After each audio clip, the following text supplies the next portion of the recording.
Olá, me chamo Monique Nicásio, sou cirurgiã dentista, especialista em endodontia, e hoje eu vou dar aula para vocês sobre anatomia e fisiologia da cavidade bucal. A cavidade bucal é dividida basicamente em duas partes. A parte onde nós fechamos os dentes, assim, é chamada de vestíbulo bucal. Ela é delimitada pelos lábios, pelas bochechas, pelos dentes e mais para frente eu vou explicar melhor quais são as estruturas anatômicas que compõem o vestíbulo. Já a cavidade bucal propriamente dita são as estruturas que estão após os dentes, por trás dos dentes, onde nós abrimos a boca e nós vemos essas estruturas. E imaginando a cavidade bucal como se fosse uma caixa de papelão, nós vemos que tem limites que compõem essa cavidade bucal. Superiormente, esse limite é o palato duro. Posteriormente, esse limite é o palato mole. Inferiormente, esse limite é o assoalho e também a língua. Lateralmente, tanto direito quanto esquerdo, são as bochechas. E anteriormente, o limite da cavidade bucal são os lábios. Ao analisar essa foto, o vestíbulo, ele não é tão simples quanto parece. Ele tem muitas estruturas anatômicas que compõem o vestíbulo. E eu vou detalhar bem nessa aula. Se nós analisarmos detalhadamente, o vestíbulo ele é composto por muitas estruturas. Anteriormente, os lábios eles compõem o vestíbulo. Os músculos labiais, que são responsáveis pela movimentação labial, também compõem esse vestíbulo. As pregas, que são responsáveis pela movimentação labial e pela limitação de abertura labial, elas vão se inserir na gengiva e na mucosa gengival, para que seja feita o processo de limitação de movimentação labial. Além disso, lateralmente, esse vestíbulo é composto pelas bochechas. Mais na frente eu vou detalhar melhor o que é que compõe os lábios e as bochechas. Ao analisar, nós vemos também os processos alveolares tanto da maxila, que é superior, quanto da mandíbula, que é esse osso que fica por baixo da gengiva, que é um osso mais arredondado que recobre os dentes. E eles são assim porque eles se posicionam no formato dos dentes, então ele tem esse formato mais arredondado. Também é composta pelos dentes, que mais na frente eu vou detalhar melhor os grupos dentários. É composto também pela gengiva. A gengiva ela é composta pelas papilas interdentais, que é essa região de gengiva que fica entre um dente e outro, que tem um formatozinho mais triangular. É composta também pelo sulco gengival, que é a porta de entrada entre o dente e a região óssea. É uma região também muito importante para a questão de análise de doenças gengivais e periodontais. Os freios, como eu já falei, esses freios são importantes ser analisados, porque, por exemplo, o recém-nascido, se tiver um freio aumentado, isso pode atrapalhar no processo de sucção do bebê, então pode atrapalhar no processo de alimentação desse bebê.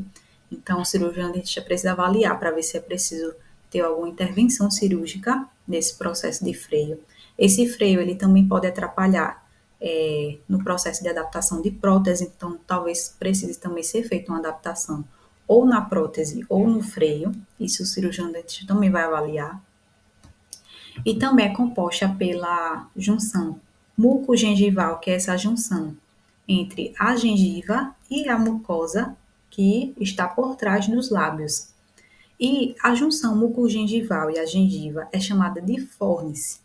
Esse fórnice ele se adapta através da presença ou da ausência de dentes. Quando há um processo de ausência de dentes, ausência totais, principalmente de dentes, esse fórnice ele pode estar encurtado, né? Essas pregas que inserem a gengiva e a região labial pode estar encurtado. E dá aquele aspecto facial de atrofia facial, né? Aquele rosto murcho, digamos assim. Então, o cirurgião dentista, quando for elaborar a prótese, também precisa avaliar essa região do fórnice gengival, para ver se precisa ser feita alguma adaptação.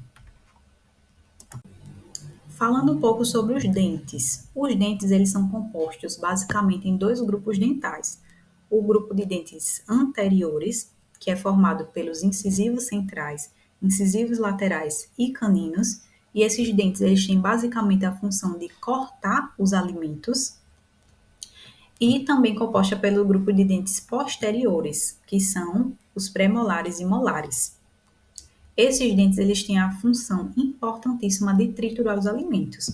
Por isso que há uma diferença muito grande na anatomia desses dentes. Os dentes posteriores eles têm essa aparência de chave, essa aparência bem enrugada, que é para conseguir triturar bem os alimentos, onde os dentes superiores se encaixam nos inferiores, fazendo essa função assim de chave, né?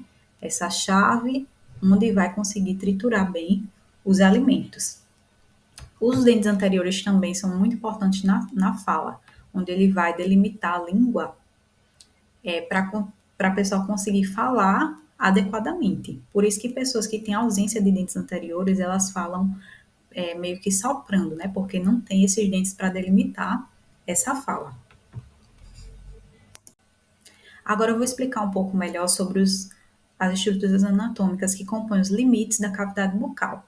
Como eu falei lá no começo da aula, imaginando uma caixa, se nós formos olhar essa caixa de frente, né, essa cavidade bucal de frente, o limite anterior dessa cavidade bucal são os lábios. E os lábios eles têm diferentes formatos. Eles podem ser mais finos, podem ser mais espessos, eles podem ser mais retilíneos, podem ser mais arredondados. Eles podem mostrar mais os dentes e podem cobrir mais os dentes. Toda essa análise assim da região labial, da estética labial, vai ser muito estudada pela harmonização orofacial, onde através de ácido hialurônico e também botox pode ser feita uma adequação, uma melhoria de acordo com as expectativas do paciente. O lábio, ele tem duas funções importantíssimas na cavidade bucal. A primeira é promover a entrada, a abertura, o fechamento da cavidade bucal para a entrada de alimentos e também para promover a fala. E a segunda é promover a vedação labial, a vedação bucal. Essa vedação bucal é importantíssima para o processo de mastigação, para que o alimento não escoe, e também para promover a lubrificação da cavidade bucal. Essa lubrificação é muito importante para que seja feita uma limpeza fisiológica da cavidade bucal através da saliva. Por isso, pessoas que não conseguem ter uma boa vedação labial, pessoas que têm paralisia cerebral, por exemplo, que elas não conseguem manter essa cavidade bucal vedada, elas têm uma chance maior de terem doenças bucais, porque a boca é muito ressecada, já que ela mantém sempre a boca aberta, então a saliva ela não circula adequadamente naquela boca. Então é muito importante. E o lábio ele é composto aqui pelo lábio propriamente dito, né? O vermelhão labial, que é essa parte onde a gente vê. Ela é composta também por esse filtrozinho que nós chamamos de rima. É composta aqui pelos cantinhos da comissura labial. A comissura labial é muito importante para o cirurgião dentista avaliar, porque é uma região onde tem levemente uma umidade, e essa umidade ela pode promover a proliferação de micro-organismos, como herpes, como candidíase. É uma região também que, por ser muito exposta ao sol, essa região labial, ela também é importante para avaliação de câncer. Pessoas que trabalham em zonas rurais, que levam muito sol, pode também promover a quelite actínica, que são doenças que têm um potencial aí cancerígeno. Então, é também importante avaliar essa questão da patologia bucal. Então, imaginando aquela caixa, como já foi falado, lateralmente, essa caixa, que é a cavidade bucal, é delimitada pelas bochechas. E as bochechas, elas são estruturas que aparentam ser simples, mas que, na verdade, têm diversas estruturas anatômicas muito importantes da cavidade bucal nessa região. Se a gente pegar esse recorte aqui, nós vemos diversas camadas, né? Como pele, gordura, nós vemos também nervos, vemos aqui a bola de Bichat, E eu vou falar um pouco mais sobre essas estruturas. Ó, por exemplo, o ducto parotídeo, que está aqui, próximo à bola de Bichat, é um ducto muito importante no processo de digestão, porque ele secreta a enzima amilase, e essa enzima é muito importante no processo de digestão. Já os músculos que compõem a bochecha vão ser responsáveis pela abertura e fechamento bucal, pelo movimento bucal, digamos assim, esse movimento de lateralidade, de protrusão, de retrusão, de abertura, de fechamento. Então, essa parte de movimentação é responsável pelo músculo masseter e também o bucinador. Além disso, os ramos que compõem a bochecha são os ramos do nervo facial, que é responsável por essa movimentação, então, e pela sensibilidade da bochecha. E também nós vemos aqui a bola de Bichat, que é essa parte fofinha onde a gente aperta a bochecha. Essa bola de Bichat, em procedimentos estéticos que o paciente queira parecer mais magro, é possível fazer a remoção dessa bola de Bichat, onde o paciente vai ter aquele aspecto de rosto mais fino, né? Aquele rosto mais assim. E também a bochecha é composta pela mucosa, que é essa pelezinha que nós vemos, né? Quando abrimos a boca, que é essa pelezinha mais hidratada, né? E nessa região da bochecha, no final dos dentes, entre os dentes superiores e inferiores, é uma região muito importante para a anestesia do nervo alveolar inferior. Esse nervo é um nervo muito importante em procedimentos que seja necessária a anestesia de dentes inferiores. É um nervo que nós utilizamos em muitos procedimentos. Então, essa região é muito importante a gente reconhecer tanto a papila parotídea, que é a papila que está por trás dos dentes, dos últimos dentes, quanto também a prega pterogomandibular, que é essa prega aqui no número 5, né, que é a prega que está no ângulo da mandíbula entre o terceiro molar superior e o terceiro molar inferior, onde nós vamos utilizar como referências para anestesiar o nervo alveolar inferior. Então, são estruturas muito importantes para o cirurgião dentista reconhecer. Superiormente, a cavidade bucal é delimitada pelo palato duro e pelo palato mole. A região do palato duro é basicamente formada por osso, por isso que é chamada de palato duro. Já a região do palato mole, ela é formada basicamente por músculos, por isso que é chamada de palato mole. E essa região do palato duro, ela vai mais ou menos, ela começa nos dentes anteriores e finaliza nos dentes posteriores, mais ou menos. Ela é composta por pregas palatinas. Essas pregas, elas podem ser mais aparentes, dependendo da alimentação do paciente. Se for um paciente que tem alimentação muito dura, então ele vai apresentar mais pregas. Se a alimentação do paciente for alimentação mais macia, ele vai ter menos pregas. Essa região também aí delimita a língua no processo de fala e no processo de mastigação também, e delimita também o alimento para que o alimento escoe diretamente para a cavidade, para o esôfago. Já a região do palato mole é uma região também muito importante, porque vai limitar o alimento para que seja escoado diretamente para o esôfago. Através do processo de contração. Quando a gente deglute, essa região do palato mole vai se contrair para que o alimento escoe diretamente para o esôfago e não para a cavidade nasal. E uma coisa que eu esqueci de falar também é que o palato duro é essa divisão entre o palato, entre a cavidade bucal e a cavidade nasal.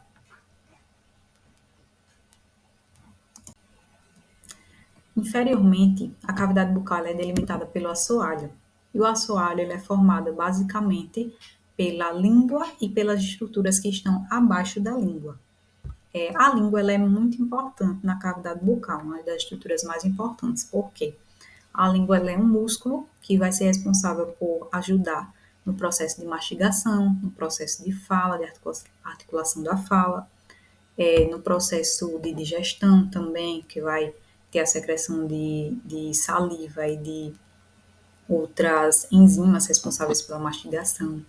E muitos músculos que estão abaixo da língua, elas são responsáveis pelo correto funcionamento da língua, como é o caso do músculo genioglosso e hipoglosso. Por baixo da língua, na região mais mandibular, nós vemos os ductos submandibulares. Esses ductos são muito importantes porque eles vão ser responsáveis pela produção de 70% da saliva. E a saliva é muito importante para manter uma boa hidratação bucal e também para ter uma boa mastigação e digestão.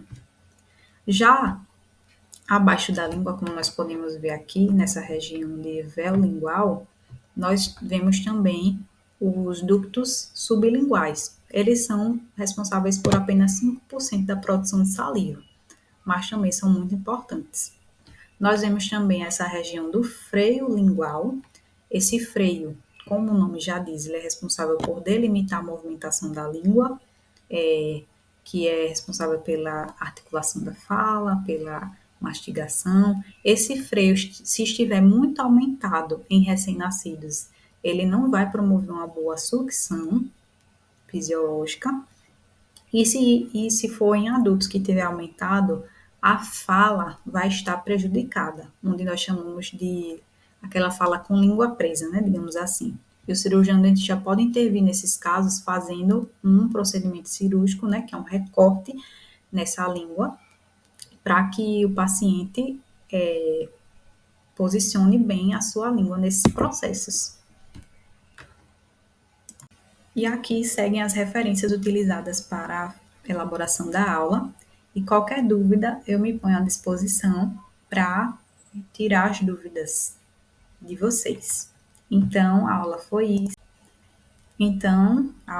isso. Muito obrigada. Qualquer dúvida, pode entrar em contato comigo por e-mail, por WhatsApp, por qualquer forma de comunicação, que estarei pronta para tirar essas dúvidas. Muito obrigada.